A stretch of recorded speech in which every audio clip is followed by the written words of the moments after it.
Hello friends, welcome to our channel Toppers target.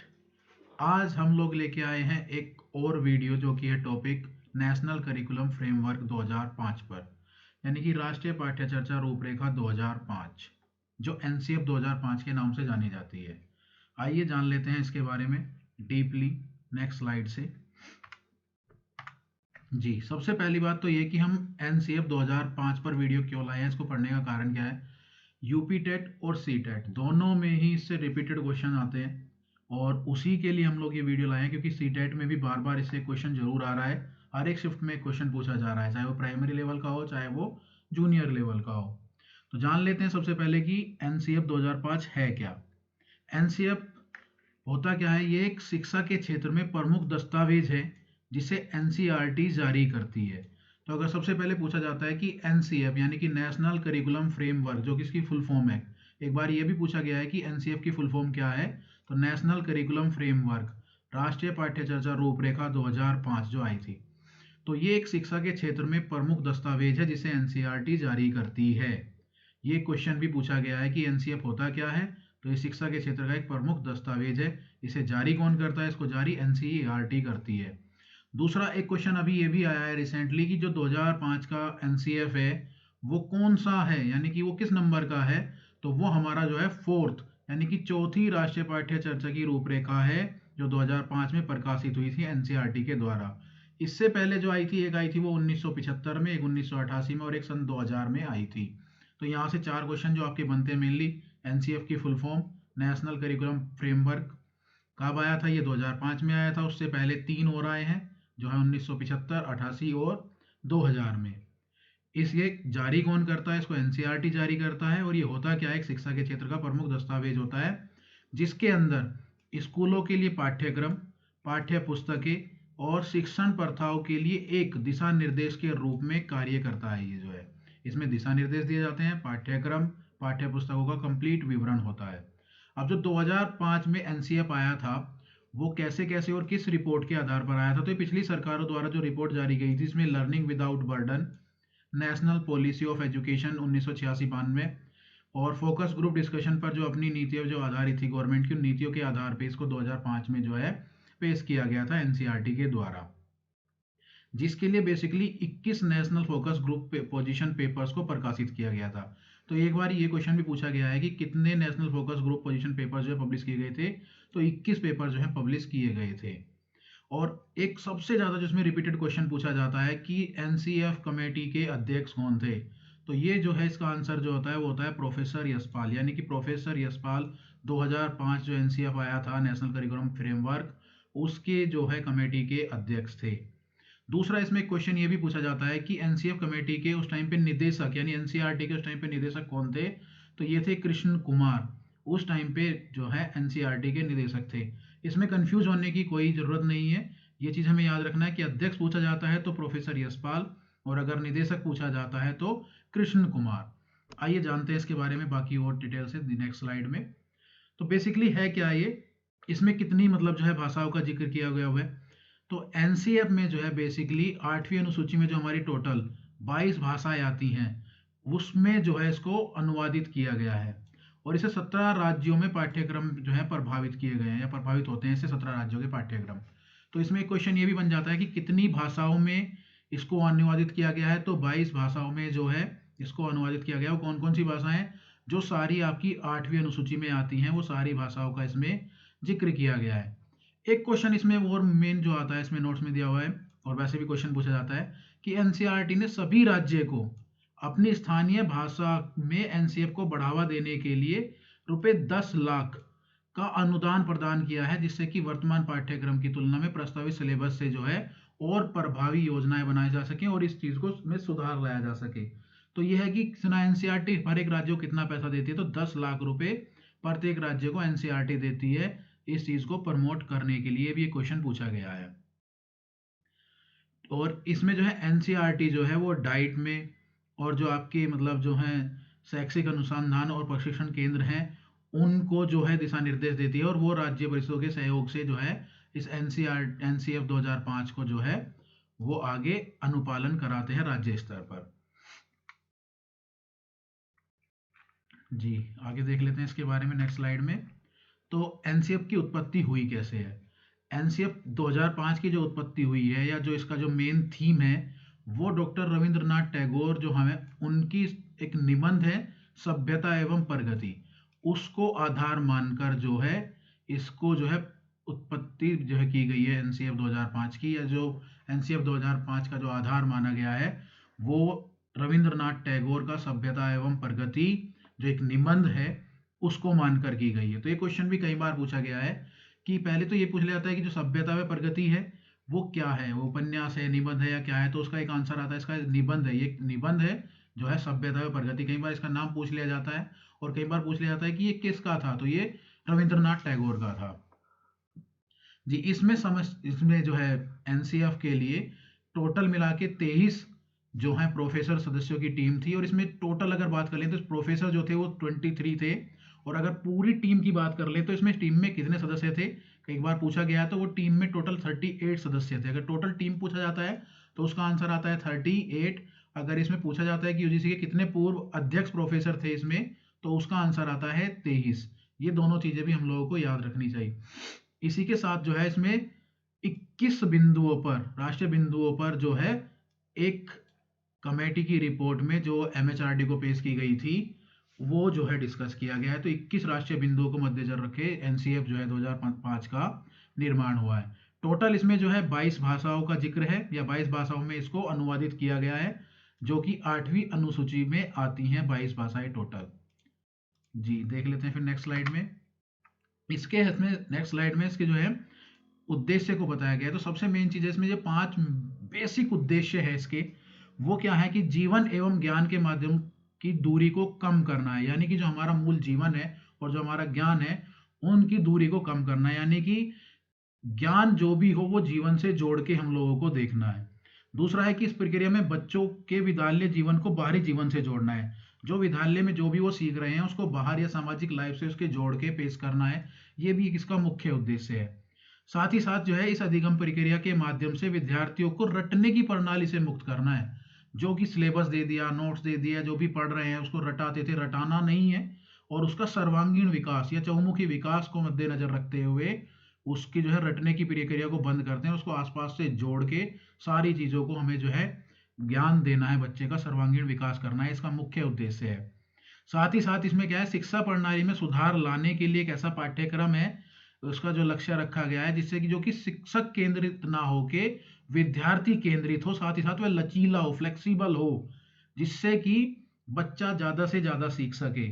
साथ ही साथ उसे पाठ्य पुस्तकों पर वो जो है निर्धारित ना हो, वो फ्लेक्सिबल इतना हो कि जैसा स्टूडेंट है उसी के आधार पर जो है उसको जो है पेश किया जा सके। यानी कि लचीला हो, पाठ्य पुस्तकों से परे हो और बाल केंद्रित हो। साथ ही जो पांचवा इसका उद्देश्य है वो है कि देश की लोकतांत्रिक राजनीति के भीतर चिंताओं को ध्यान में रखते हुए एक अति सावारी पहचान और पोषण कराना है, इसका बनाना है। तो यानी कि जो भी हमारा भौगोलिक स्थिति है, हमारी लोकतांत्रिक स्थिति है, उन चीज़ों को मद्देनजर रख के जो है हम लोगों को बच्चे को ज्ञान देना है। तो ये 5 बेसिक उद्देश्य हैं। ये कई बार पूछ ले जाते हैं कि 4 दे दिए या 3 दे दिए ऑप्शन में, कि इन 3 में से चौथा कौन सा नहीं है, या जो 4 दिए उन 4 में से कौन सा एक इसका मुख्य उद्देश्य है। उससे एक क्वेश्चन अक्सर पूछा जाता है सी टेट और यूपी टेट में।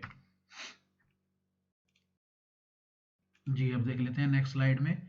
एनसीएफ का एक मुख्य सूत्र है जो कई बार पूछा जा चुका है क्वेश्चन, कि जो एनसीएफ है उसका बेस क्या है, उसका मुख्य सूत्र क्या है। तो एनसीएफ 2005 जो कहता है वो कहता है बिना भार के अधिगम, अर्थात लर्निंग विदाउट बर्डन। ये क्वेश्चन कई बार पूछा गया है कि इसकी थीम क्या थी या इसका सूत्र क्या था। तो वो है लर्निंग विदाउट बर्डन, यानी बिना भार के अधिगम, बिना भार के पढ़ाई। जी, तो ये भी क्वेश्चन कई बार पूछा गया, हम लोगों को ये भी याद रखना होगा कि लर्निंग विदाउट बर्डन ये इसका एक मुख्य सूत्र है एनसीएफ 2005 का, यानी कि बिना भार के अधिगम।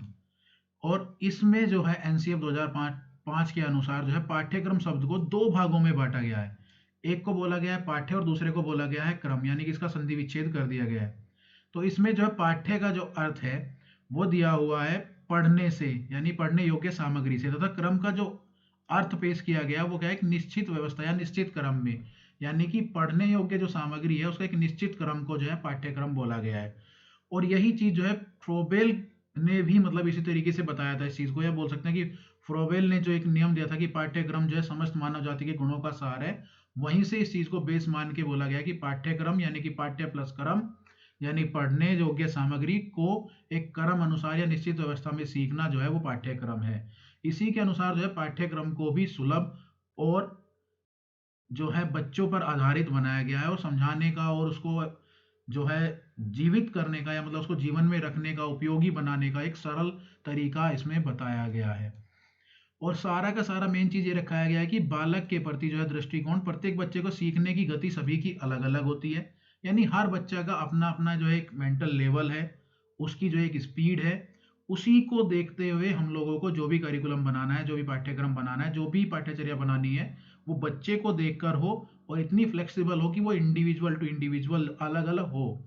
इस तरीके का जो है एनसीएफ में कहा गया है, और उसमें सीधा सीधा एक इंस्ट्रक्शन ये है कि लर्निंग जो है वो विदाउट बर्डन हो, यानी कि बस्ते के बोझ को किसी भी तरीके से कम किया जाए, सिलेबस को किसी भी तरीके से कम किया जाए।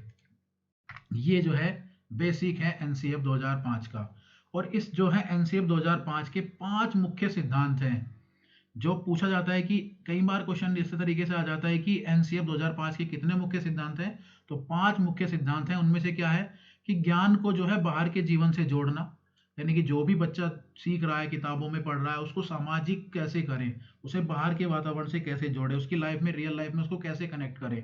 दूसरा, रटने की प्रणाली को खत्म करना है, बच्चा जो भी सीखे करके सीखे या उसके व्यवहार में आए, उसे रटे ना जाए, रटाना बिल्कुल बंद करना है। ये एनसीएफ का एक मुख्य सिद्धांत है। साथ ही साथ क्या है कि पाठ्य पुस्तक पर बिल्कुल भी केंद्रित ना हो, शिक्षा जो है पाठ्य पुस्तक पर केंद्रित ना हो के बाल केंद्रित हो। ये भी इसका एक मुख्य सिद्धांत है जो पूछा जाता है।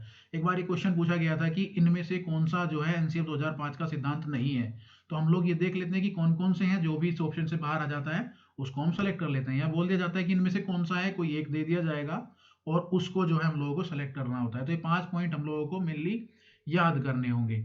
जैसे कक्षा कक्ष को गतिविधियों से जोड़ा जाए और इन्हें लचीला बना जाए, यानी कि जितना भी आपका जो क्लास में जो भी वर्क हो रहा है, पढ़ाई हो रही है, वो बहुत फ्लेक्सिबल हो, जो भी पहले भी डिस्कस किया था पिछली स्लाइड में कि बच्चे के आधार पे हो, सभी का अपना अपना आईक्यू लेवल अलग है, मेंटलिटी अलग अलग है, सीखने का तरीका अलग है, अलग अलग परिवेश से आते हैं, अलग अलग जो है बिल्कुल परिवार से आते हैं, तो उसको बच्चे के अनुरूप ही ढला जाए और बच्चे को सिखाया जाए। तो कक्षा बिल्कुल गतिविधियों से जोड़ के और लचीला उसको बनाया जाए।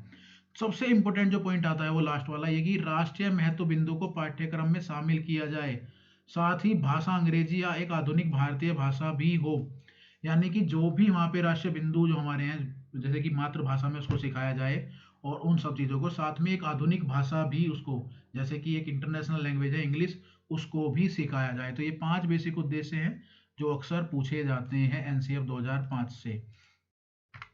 जी, एक क्वेश्चन ये भी बन जाता है इसमें, जैसे कि इसकी भाषा के सूत्र या भाषा कितनी भाषीय में मतलब इसको दर्शाया गया है, या कितने भाषा के आधार पर इसको जो है मतलब समझाया गया है, या एनसीएफ में कितनी सूत्रीय जो भाषा का प्रयोग किया गया है। तो जो है एनसीएफ 2005 में त्रिभाषीय सिद्धांत या 3 भाषा सूत्र प्रणाली का प्रयोग किया गया है, जिसमें 3 मुख्य भाषाओं का प्रयोग जो है इस प्रकार से बताया गया कि पहली भाषा जो होगी बच्चे की, वो उसकी मातृभाषा या क्षेत्रीय भाषा होगी, यानी कि जो भी पढ़ाई हो वो उसकी मातृभाषा में या उसकी क्षेत्रीय भाषा में होनी चाहिए।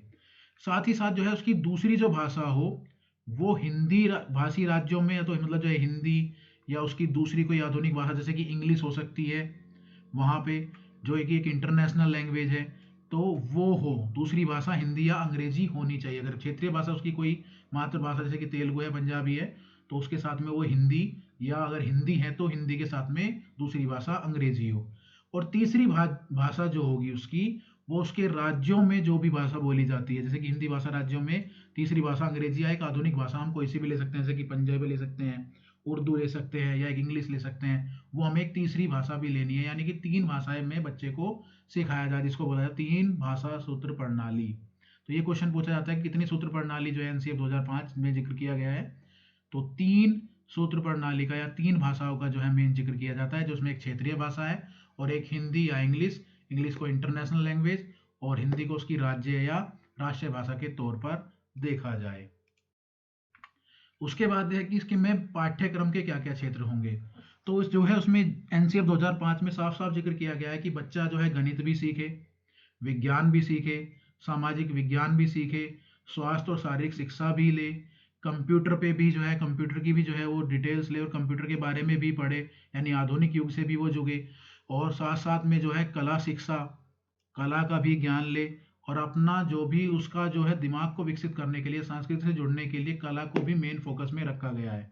तो ये सारे ही सारे केवल भाषा ही नहीं, गणित, विज्ञान, सामाजिक विज्ञान, स्वास्थ्य से और शारीरिक शिक्षा, कंप्यूटर, कला, ये सारे ही जो है इसमें सब्जेक्ट जो हैं मुख्य फोकस में आते हैं एनसीएफ 2005 के। तो ये सारी चीज़ें भी कई बार पूछ ली जाती है कौन कौन से सब्जेक्ट्स का जिक्र किया गया है, तो ये सारे ही सब्जेक्ट का जिक्र एनसीएफ 2005 में किया गया है। जैसे कि यहाँ पे इंग्लिश वाली स्लाइड में भी दिया हुआ है कि लैंग्वेज है, लैंग्वेज में हिंदी, इंग्लिश या उसकी कोई भी एक क्षेत्रीय भाषा हो सकती है, मैथमेटिक्स है, कंप्यूटर है, साइंस है, सोशल साइंस है, आर्ट एजुकेशन है, हेल्थ फिजिकल एजुकेशन है, स्टडी ऑफिस है, वर्क एंड एजुकेशन, ये सारी चीज़ें उसमें आती हैं, सारे सब्जेक्ट्स का जिक्र किया गया है। फिर उसके बाद आता है कि एनसीएफ 2005 के अनुसार जो ये समिति थी इसके अध्यक्ष जो है और जो है इसके बाकी कमेटी ने कुछ मतलब सुझाव दिए हैं जिनको मेन फोकस में रखा गया, कौन कौन से हैं कि जैसे कि संवैधानिक मूल्यों का विकास करना है, सतत और व्यापक मूल्यांकन करना है, खेल को महत्व देना है, जीवन से जुड़ना है, जो भी आप शिक्षा दे रहे हो उसको जीवन से या सामाजिक जीवन से जोड़ के देखना है, मुक्त वातावरण करके जोड़ देना है, और साथ ही साथ एक शिक्षकों के लिए है कि 6 महीने में शिक्षकों को भी प्रशिक्षण दिया जाना है, उनको भी टीचर ट्रेनिंग पर भी जोर दिया जा गया है। एक सुझाव दिया गया है कि टीचर्स की ट्रेनिंग को भी बढ़ावा दिया जाए जिससे कि एजुकेशन को या शिक्षा को और प्रभावी बनाया जा सके। साथ ही साथ यह है कि शिक्षा जो है बच्चों के स्तर अनुसार होनी चाहिए कि उनका जो भी लेवल है, जिस क्षेत्र से आते हैं, जिस परिवेश से आते हैं, उसी के आधार पर उसको शिक्षा दी जाए।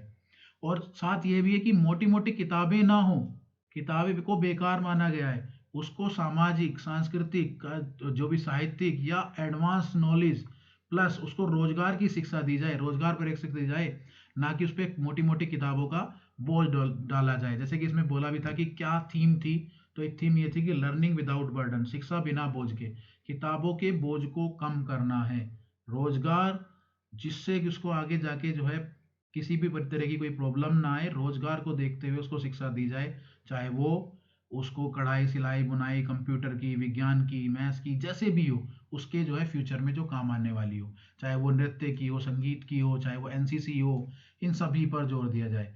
साथ ही साथ एक मेन पॉइंट ये भी है कि एनसीएफ 2005 में सुझाव दिया गया है कि कक्षा 5, 8 एवं 11 के लिए बोर्ड एग्जाम ना हो, बच्चे पर बोर्ड एग्जाम का अलग से प्रेशर ना डाला जाए, 5वीं, 8वीं और 11वीं क्लास के लिए बोर्ड एग्जाम ना हो, ये भी सुझाव जो एनसीएफ 2005 में दिया गया है। दूसरा यह है कि जो है बच्चे को कभी भी दंड से या पुरस्कार के लालच में ना सिखाया जाए, और इसके लिए अगर हो भी तो उसका जो है बहुत सीमित उपयोग होना चाहिए, कभी भी बच्चा लालच में या डर से ना सीखे।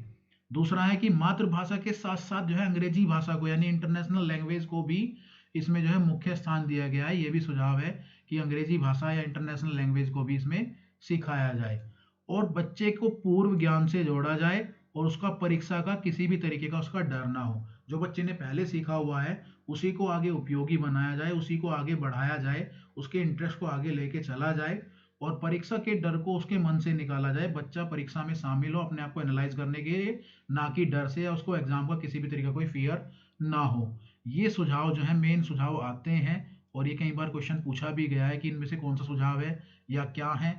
ठीक है, तो ये चीज़ भी हम लोगों को ध्यान देना है। और सबसे ज़्यादा जो पूछा जाता है इसमें कि कौन कौन सी कक्षा के लिए बोर्ड एग्जाम के लिए मतलब जो है दिया हुआ है कि बोर्ड एग्जाम नहीं होने चाहिए, तो वो 5वीं, 8वीं और 11वीं कक्षा में नहीं होने चाहिए, और प्लस परीक्षा के जो मतलब जो है पढ़ाई के लिए कभी भी पुरस्कार या दंड का प्रयोग ना किया जाए, हो सके तो उसको कम से कम किया जाए अगर करना भी हो तो, और मातृभाषा के साथ साथ एक इंटरनेशनल लैंग्वेज को या अंग्रेजी भाषा को भी बढ़ावा दिया जाए, और परीक्षा के डर को निकाला जाए और किताबों से उसको दूर रखा जाए। तो ये मोटे मोटे से कुछ पॉइंट हैं जिनको हम लोगों को हमेशा ध्यान में रखना है, इनसे क्वेश्चन बन जाता है अक्सर। उसके बाद है स्कूल और कक्षा का वातावरण, वातावरण कैसा हो, बुनियादी ढांचे हों, यानी कि वहाँ पे बेसिक सारी फैसिलिटीज़ हों, जैसे कि स्टाफ रूम या उनका जो है टीचर के अनुसार जो है क्लासरूम, और गर्ल्स के लिए, बॉयज़ के लिए जो है सेपरेट वॉशरूम, खाने के लिए मिड डे मील की जो है प्रॉपर किचन की वहाँ पे सुविधा, पकाने के लिए साफ़ सफाई, बैठने के लिए अलग से सुविधा, प्लस उनके जो रूम हैं बैठने के लिए, जो कमरे होते हैं, जो क्लासरूम्स हैं, उसमें इस तरीके से हो कि उसमें ताज़ी हवा या धूप का भी आगमन होता हो, और साथ साथ में शिक्षक छात्र अनुपात, स्वच्छता, ये सारे पॉइंट्स को भी जो है वहाँ पे ध्यान में रखा गया है। ये बुनियादी वातावरण में या स्कूल कक्षा और के वातावरण में भी एनसीएफ जो है बहुत मेन फोकस करता है। साथ ही प्रणालीगत सुधार, जैसे कि शिक्षा प्रणाली में सुधार करना, पाठ्यक्रम पे नहीं, बाल केंद्रित हो शिक्षा, जो है वो शिक्षा केंद्रित ना हो के लचीली हो, शिक्षक केंद्रित ना हो के बाल केंद्रित हो, पाठ्यक्रम केंद्रित ना हो के बाल केंद्रित हो, और इंडिविजुअल स्टूडेंट के लिए इंडिविजुअल ही करिकुलम जो है बनाया जाए और अलग अलग तरीके से उनको पढ़ाया जाए। ये भी जो है एनसीएफ 2005 में सुझाव दिए गए हैं, ये भी हम लोगों को ध्यान रखना चाहिए। उसके बाद आ जाते हैं कुछ मुख्य पॉइंट्स कि क्या क्या की पॉइंट्स हैं जो एनसीएफ 2005 कहता है। तो एक तो ये है कि ये एनसीएफ कहता है कि शिक्षक की जो एक भूमिका है वो एक उत्प्रेरक के रूप में है। शिक्षक सब कुछ नहीं है, केवल वो एक बढ़ावा देने वाला या मोटिवेटर के रूप में है। वो केवल बच्चे को सिखाने के लिए, मतलब उसको गाइड करने के लिए वो सब कुछ नहीं है, सब कुछ बच्चा ही है। ये एनसीएफ 2005 कहता है। साथ ही साथ ये कहता है कि विद्यार्थियों को रटने से मुक्त कराया जाए, उसका सर्वांगीण या चहुमुखी विकास हो सके, और शिक्षा जो है वो बाल केंद्रित हो। ये भी एक मुख्य पॉइंट है। दूसरा, एमएचआरडी, भारत सरकार के एमएचआरडी यानी ministry of human resource development की पहल पर प्रोफेसर यशपाल जी की अध्यक्षता में यह समिति गठित की गई थी, जिसकी रिपोर्ट के अनुसार जो है ये एनसीएफ 2005 में आया था। जिसके जो है निदेशक जो हैं वो प्रोफेसर कृष्ण कुमार हैं। तो ये दो क्वेश्चन जरूर पूछे जाते हैं कि इस कमेटी के अध्यक्ष कौन थे और इस कमेटी के जो हैं निदेशक कौन है। तो प्रोफेसर यशपाल जो है इसके अध्यक्ष हैं और जो है निदेशक प्रोफेसर कृष्ण कुमार हैं। ये क्वेश्चन हम लोगों को बिल्कुल याद रखना है, ऐसे तो भूलना ही नहीं है। और एक चीज़ ये है कि इसका महत्वपूर्ण कि इस पाठ्यक्रम जो वो ज़्यादा से ज़्यादा व्यावहारिक हो, बच्चों के व्यवहार में आए, रटे नहीं, उसके व्यवहार में आए, उसके सामाजिक जीवन में आए, उसके लाइफ स्टाइल में आए। ये एक की पॉइंट है। दूसरा ये है कि एनसीएफ जो है राष्ट्रीय पाठ्य चर्चा की जो रूपरेखा 2005 है, जिसे एनसीईआरटी ने दिया था, ये एक सुधारात्मक कदम है जो सभी राज्यों को लाना है। एनसीईआरटी ने जो बोला था कि सभी राज्यों को इम्प्लीमेंट करना है, जिससे शिक्षक, शिक्षा और बालक सभी का जो है मतलब गुणवत्ता को इसको बढ़ाया जा सके और शिक्षा में और सुधार लाया जा सके। और ये जो है 2005 में एनसीएफ जो आया था, ये 14 एवं 15 जुलाई की जो बैठक हुई थी सन 2004 में, उसका परिणाम है, जिसका कहना है कि बाहरी ज्ञान से जो है शिक्षा को जोड़ा जाए। और ये हमारे देश की चौथी राष्ट्रीय पाठ्य चर्चा है या उसकी रूपरेखा है, यानी कि नेशनल करिकुलम फ्रेमवर्क जो है वो फोर्थ है, जैसे कि पहले भी जिक्र किया था। ये क्वेश्चन भी पूछा गया कि 2005 में कौन सी राष्ट्रीय पाठ्य चर्चा थी, तो ये फोर्थ हमारे जो है देश की राष्ट्रीय पाठ्य चर्चा थी।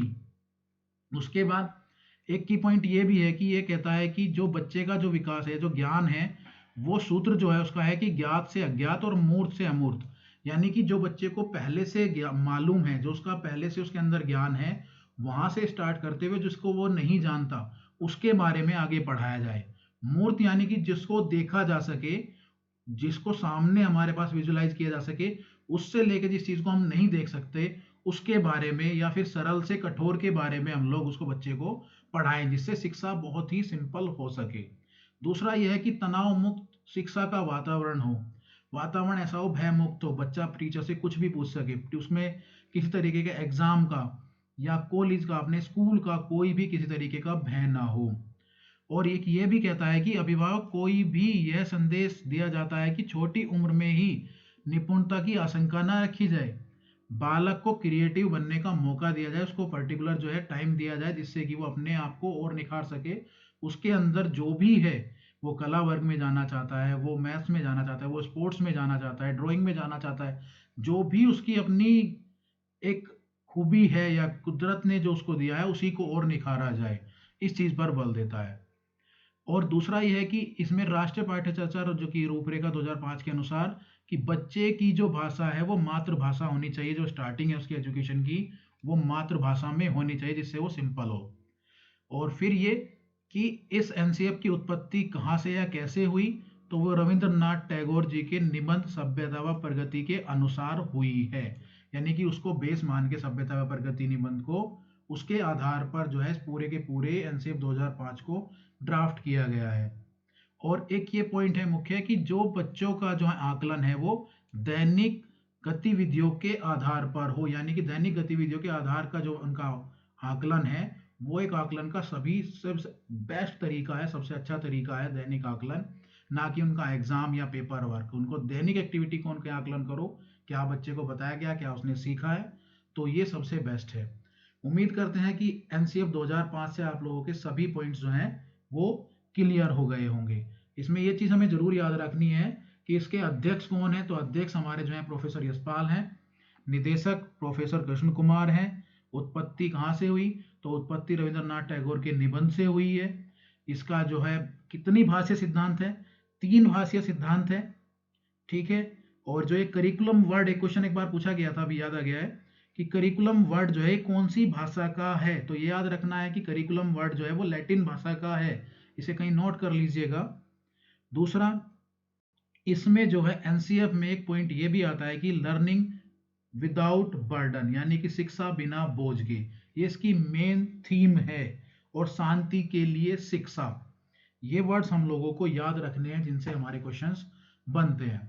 उम्मीद करते हैं कि आप लोगों को ये वीडियो पसंद आई होगी और आपके से अगर कोई भी क्वेश्चन एनसीएफ 2005 से पूछा जाता है तो उसका आंसर आपको इस वीडियो से या हमारे जो हमने बताया उससे क्लियर होगा।